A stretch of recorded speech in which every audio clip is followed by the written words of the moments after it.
이번에는 세계 명문 대학은 혁신을 멈추지 않는다. 독일 편 두 번째 이야기로 독일 교육제도 및 국가가 책임지는 독일 교육에 대해 알아보자. 본격적인 독일 대학 소개에 앞서 독일의 교육 체계를 먼저 살펴보자.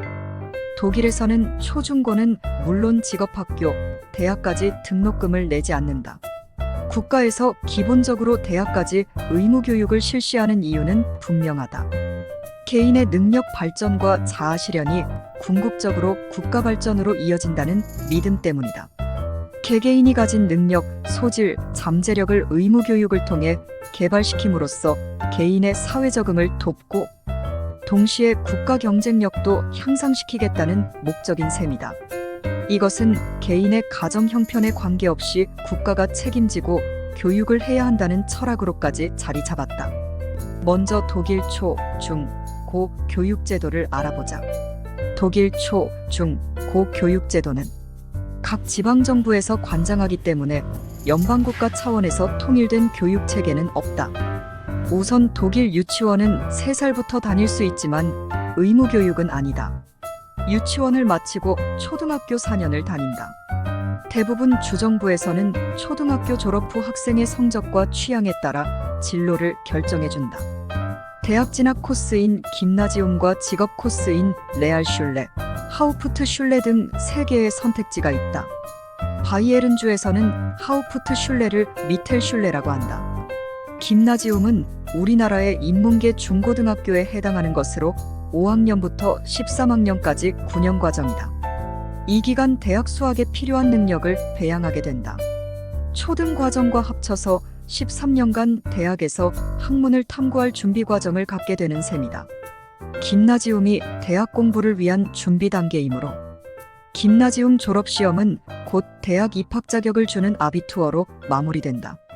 레알슐레는 6년 과정으로 졸업시험에 합격하면 사무직이나 행정직 업무를 배운 후 취업할 수 있다. 졸업 후 김나지움에 편입해 대학 진학 공부를 할 수도 있다. 하우프트슐레는 5년 과정이며 졸업시험에 합격하면 직업을 배우기 위한 최소한의 학력을 가진 것으로 인정받는다. 하우프트슐레 졸업 후 레알슐레를 통해 사무직이나 행정직으로 진출할 수도 있다. 레알슐레와 하우프트슐레 모두 직업교육이지만 레알슐레는 중급관리, 중급기술자 양성기관이고 하우프트슐레는 나머지 대다수 학생이 받는 일반 직업교육기관으로 이해하면 된다. 대부분의 주정부가 이 교육체계로 운영되고 있다. 반면 독일 연방은 1970년부터 실험적으로 종합학교 5학년부터 10학년을 위한 과정을 설립해 하우프트슐레, 레알슐레, 김나지움으로 나뉘는 전통적 분류 및 학제를 과감히 없앴다. 일부 주정부에서 시행하고 있는 이 종합학교 제도는 이제껏 분리돼 온 3가지의 학교 종류를 통합한 것이지만 졸업 형태는 하우프트슐레 졸업, 레알슐레 졸업, 아비투어 등 3가지로 나뉜다. 종합학교는 4학년을 마친 후에도 진로 선택이 뚜렷하지 못한 학생들에게는 가장 이상적인 학교 형태다. 9학년이 시작할 때까지 진로 선택에 대한 결정을 미룰 수 있기 때문이다. 그동안 독일은 전통적으로 하우프트슐레 입학 비중이 높았으나 20여 년 전부터 대학 진학에 대한 수요가 늘어나면서 30% 정도로 그 비중이 점점 낮아지고 있다. 또 직업교육 체계가 잘 정비되어 있는 독일에서조차 급격한 산업화로 사회와 직장 등에서 요구하는 교육 수준에 부합하지 않는 경우가 점차 많아지고 있다. 과거에는 하우프트슐레나 레알슐레를 졸업하면 은행원으로 일하는데 충분했으나 이제는 아비투어를 요구하는 등 점차로 높은 학력의 소유자를 선호하는 추세로 바뀌고 있다. 이에 따라 레알슐레와 하우프트슐레 졸업생도 대학 진학을 할 수 있도록 문호를 개방하는 주가 늘어나고 있다. 나아가 독일에서는 고학력 수요에 대응해 20년 전부터 꾸준히 응용과학대학을 늘려오면서 이제는 직업학교 진출 학생보다 대학에 진학하는 학생 수가 더 많아졌다. 독일 초등학교 입학 시기는 우리와 다르다. 매년 6월 30일 현재 만 6세가 된 아이들이 그해 8, 9월 첫 학기에 입학한다. 초, 중 등 개학 시기도 주마다 약간 차이가 난다. 바이에른주는 9월에 새 학년도가 시작되며 다음해 7월 말 끝난다. 첫 학기인 가을 학기는 9월부터 2월까지, 봄 학기는 7월 말까지다. 여름방학은 6주이며 이 역시 주마다 조금 다르다. 겨울방학은 2주일 정도로 비교적 짧다. 대학의 경우에는 10월에 새 학기가 시작된다. 다음은 독일 대학에 대해 알아보자. 기준 연도는 2018년과 2022년, 2023년 현황이다. 독일 대학은 다양한 형태를 띠고 있어 국내 대학과 성격 비교가 쉽지 않다. 용어로 보면 우리나라 전문대 같지만 실상은 4년제 대학인 경우가 많다. 독일 연방교육연구부에 따르면 2022년, 2023년 기준 독일 고등교육기관은 423개교로 2018년 겨울학기 기준으로 428개교에 비해 5개교 줄어들었다. 하지만 추세를 보면 2003년 373개, 2009년 410개 등으로 전체적으로 가파른 증가세를 보였다. BMBF는 대학의 종류를 대학, 응용과학대학, 예술대학, 행정대학, 신학대학, 교육대학으로 구분하고 있다. 대학 108개교는 종합대학으로 우리나라 4년제, 일반대학으로 이해하면 된다. 종합대학은 전통적으로 학, 석사 공통과정으로 연구 중심 대학 성격이 강하다.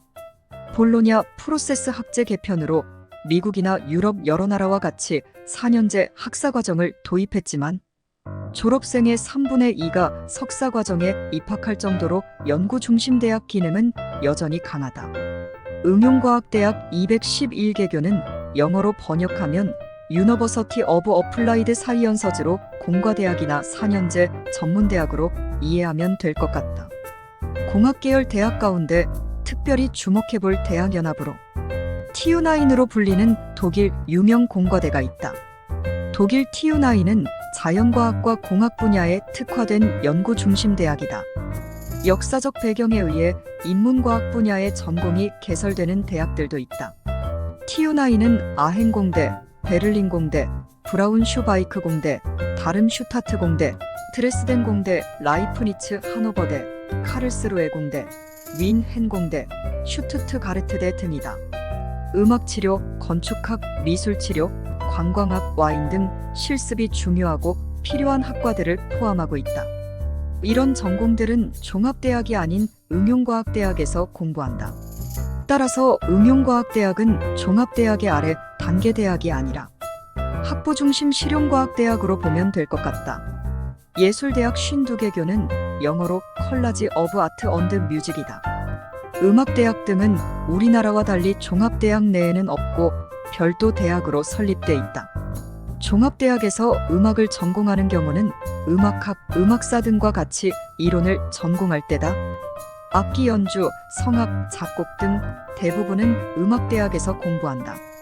이 밖에 행정대학 30개교는 영어로 컬러지 오브 퍼블릭 애드미니스트레이션이고 신학대학 16개교는 영어로 컬러지 오브 시올로지, 교육대학 6개교는 영어로 컬러지 오브 에저케이션으로 번역된다.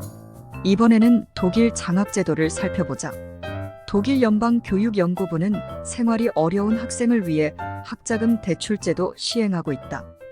연방교육지원법 바펙에 따라 직업학교 학생, 대학생, 대학원생에게 지원되며 외국인도 일정 요건을 갖추면 이용할 수 있다. 일반적으로 30세까지이고 대학원생은 35세까지 대상이 된다. 1971년 빌리 브란트 서독 수상이 제도를 도입한 이후 꾸준히 보완을 거쳤다. 독일 경제 사정이 어려울 때는 한때 수혜자가 많이 줄기도 했으나 최근 몇 년간 재정 확충을 통해 수혜 폭을 다시 늘렸다. 독일 연방교육연구부는 2019년 바펙 예산을 증액하고 바펙을 받는 직업학교 학생과 대학생의 규모도 확대했다. 기본적으로 바펙은 가족소득에 따라 차별을 둔다. 교육연구부는 2019년 최대 지원금을 기존 735유로에서 850유로로 확대했다. 개별 지원금은 2020년까지 7% 증액할 예정이다. 부모와 같이 살고 있지 않은 학생들을 위한 주택보조금은 매달 250유로, 최대 450유로를 지급한다. 10세 미만의 자녀를 둔 지원자에게는 월 130유로의 보육료를 지급한다. 학생들은 보통 보조금의 절반은 무이자 혜택을 받는다. 대출 및 지원 종료된 후 상당 기간 지급 유예가 가능하고 불가피한 경우 상환을 면제해준다.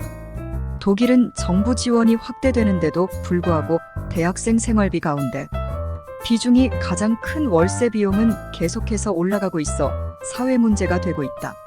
녹색당은 현실 물가 상승을 고려해 바펙 지원금을 정기적으로 상향 조정하고 연방정부가 기숙사 건축에 더 투자할 것을 촉구했다. 독일 노동조합연합은 바펙 개혁이 올바른 방향으로 가고 있으나 충분하지 못하다고 지적하고 있다.